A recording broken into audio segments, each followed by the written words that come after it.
Hi, നമസ്കാരം.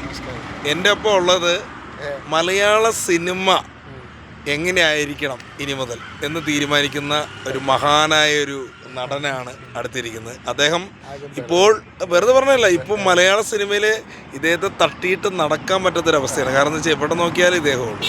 ഇദ്ദേഹമാണ് ഹമീദ് വാഴപ്പള്ളി. ഒരുപാട് വർക്കിൽ അഭിനയിച്ചിട്ടുണ്ട് കേട്ടോ. ലോട്ടറി ടിക്കറ്റ് എന്ന് പറഞ്ഞൊരു ഷോർട്ട് ഫിലിമിൽ ഡബ് ചെയ്തു. പിന്നെ എൻ്റെ ഗുഡ് ലക്ക് വിഷൻ്റെ തന്നെ വേറെ ഷോർട്ട് ഫിലിമായ ഒരു ഹോം നേഴ്സിൻ്റെ ഡയറക്ടർ ഗ്രൂപ്പിൽ നല്ല ശക്തമായൊരു വേഷം ചെയ്തു. പിന്നെ അതുപോലെ തന്നെ ഒരുപാട് ഷോർട്ട് ഫിലിംസിൽ അഭിനയിച്ചു. സിനിമ, സീരിയൽ എന്ന് വേണ്ട. മറ്റേ ദുൽഖറിൻ്റെ പടത്തിൻ്റെ പേരുടെ കൊത്തയിൽ ഒരു വില്ലൻ വേഷം ചെയ്തു.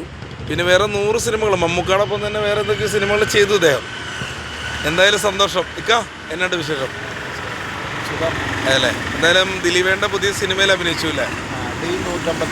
അതിൽ ഇദ്ദേഹത്തിൻ്റെ ഓട്ടോറിക്ഷ കാണിച്ചു എന്നാണ് പറയുന്നത്. ശരി. അപ്പം എന്തായാലും നല്ല കാര്യങ്ങൾ വരട്ടെ.